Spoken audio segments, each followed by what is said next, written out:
podcast Historical bersama aku Reta Dwi Anggraini sebagai host yang akan menemani kalian selama podcast ini berlangsung.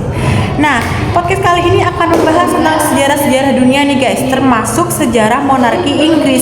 Gimana sih sejarah-sejarah itu akan diceritakan? Nah, pastinya kita akan mendatangkan seorang narasumber yang pastinya terpercaya banget dan sering banget nih ngulik-ngulik tentang sejarah di Inggris.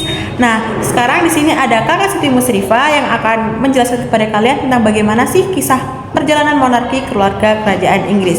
Gimana Kak kabarnya? Halo Kakak Reta, kabar aku baik nih. Senang sekali bisa gabung di podcast ini.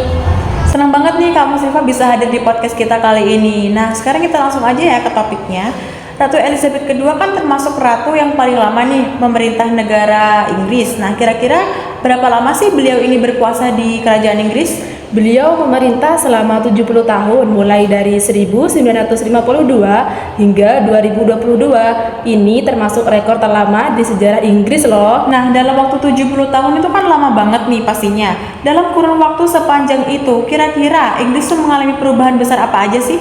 Banyak banget loh, mulai dari pergantian 15 Perdana Menteri sampai perubahan besar dalam politik, ekonomi, dan budaya Inggris loh. Kalau kita ngomongin soal persemakmuran nih, apa sih kira-kira peran Ratu Elizabeth II di dalamnya? Apakah beliau ini aktif atau cuma sebagai simbol saja?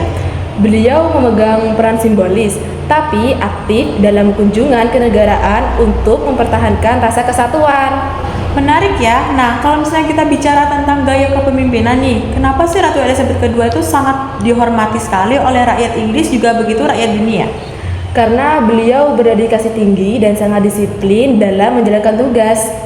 Oh iya, setelah kematian Ratu Elizabeth II nih yang pastinya jadi sorotan besar, kira-kira Charles itu otomatis naik tahta nggak ya? Betul banget loh, dia sekarang bergelar Raja Charles III. Jadi Kak Rifa, kalau nggak salah Charles ini udah jadi pewaris tahta sejak kecil banget ya? Iya, dari usia 3 tahun, tapi bisa dibilang dia menunggu posisi ini hampir seumur hidup loh. Wow.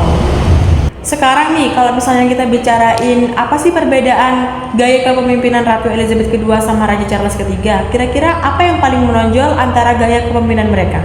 Ratu Elizabeth cenderung simbolis, sedangkan Charles lebih mementingkan isu-isu lingkungan dan kecenderungan iklim. Apakah itu artinya kerajaan di bawah kekuasaan Charles akan lebih mementingkan isu-isu modern?